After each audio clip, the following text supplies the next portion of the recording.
Across most of the modern world, it is highly restricted or entirely illegal to build a permanent home out of the raw earth beneath your feet. This isn't a mistake. It is a calculated structural paradigm designed to ensure human shelter remains a permanent corporate debt loop. Your housing struggles aren't just driven by local inflation or strict city planners. To find out where the problem truly stems from, we have to look past the local town hall. We must trace the multi-generational transmission belt that connects the global monopolies of the Crown, the Vatican, and the Rockefeller Empire directly to the local building codes restricting your land today. To understand where the problem starts, you have to realize that human survival was divided into a three-part corporate monopoly over centuries: the land, the law, and the currency. These ancient systems work together to ensure you can never truly own your shelter. First, the Crown perfected the monopoly of the land through feudalism, an old system where the elite owned the earth and ordinary people had to rent the right to exist on it. Today, this lives on through modern leaseholds and property taxes. You buy the house, but a legacy system keeps ownership of the land beneath it.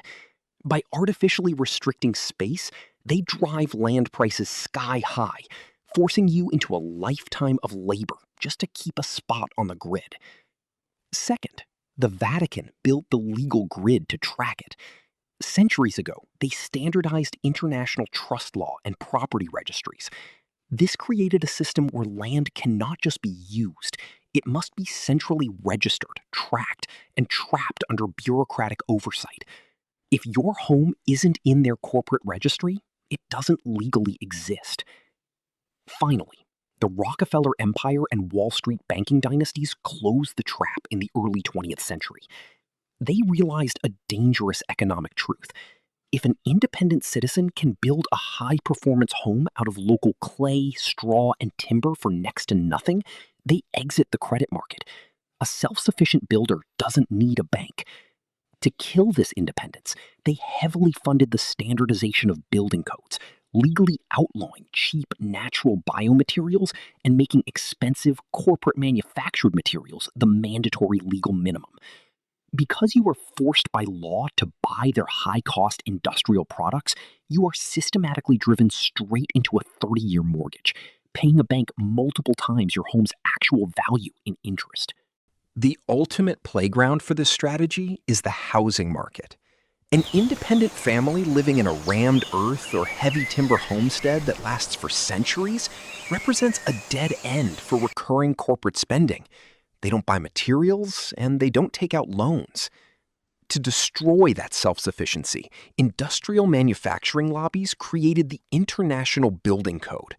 They systematically wrote natural, high-durability biomaterials out of the law, replacing them with synthetic, short-lived products engineered with precise degradation cycles. Roof systems designed to fail in 15 years, moisture-vulnerable gypsum drywall, and cheap softwood framing.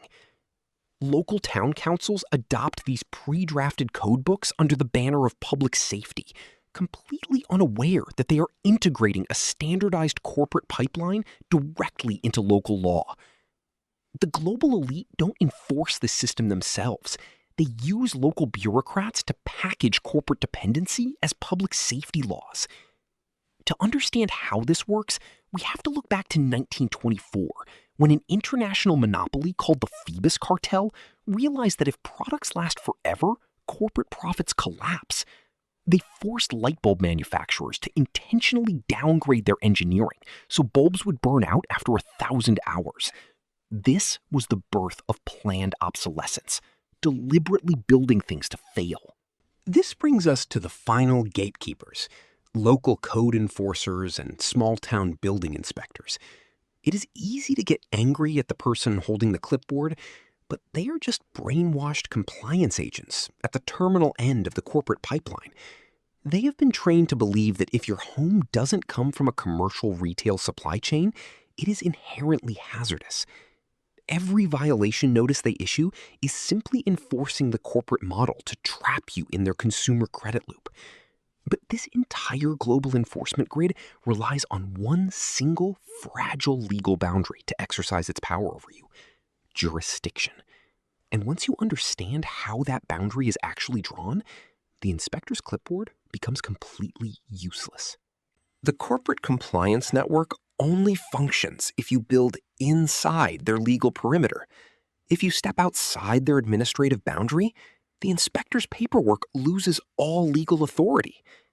Across the globe, there are explicit, lawful safe zones where comprehensive building codes do not exist, have been opted out of, or are legally exempted. In these pockets of autonomy, the global matrix breaks down. This is where the forgotten architecture survives.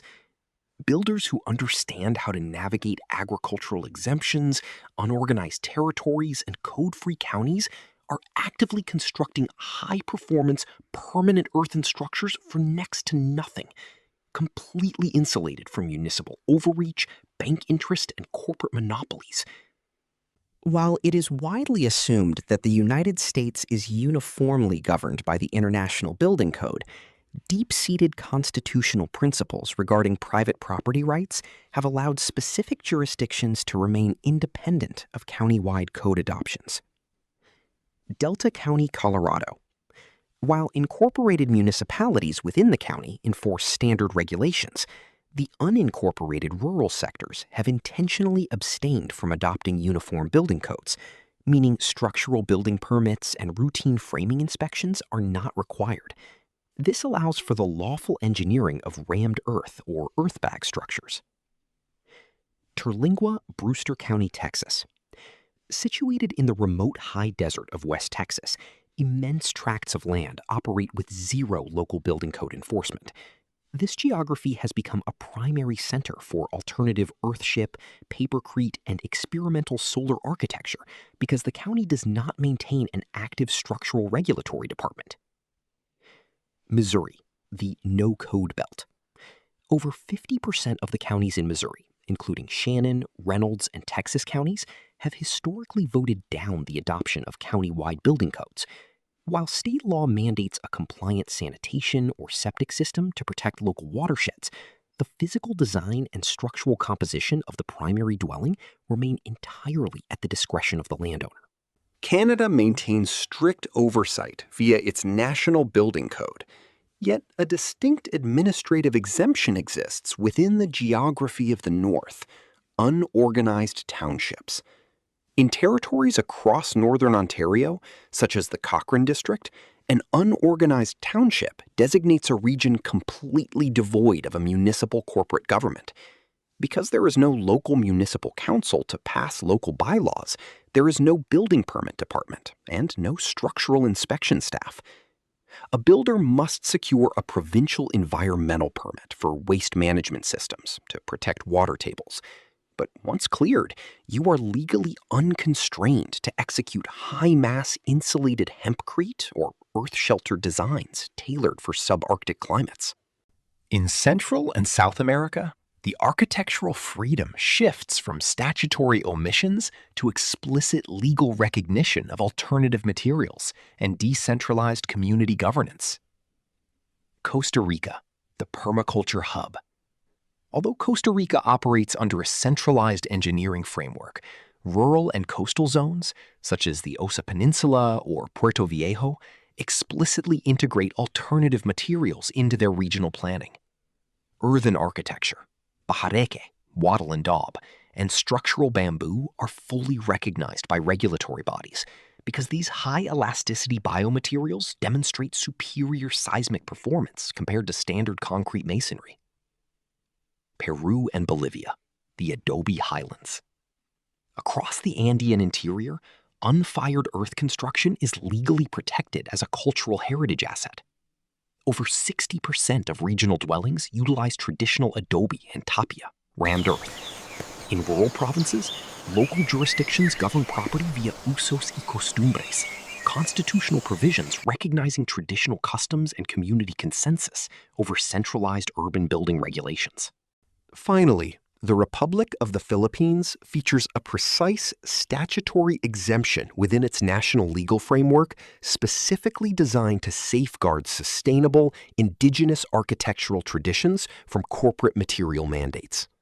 Under Section 209 of the Philippine National Building Code, structures classified as traditional indigenous family dwellings are completely exempt from building permit fees and rigid industrialized code compliances.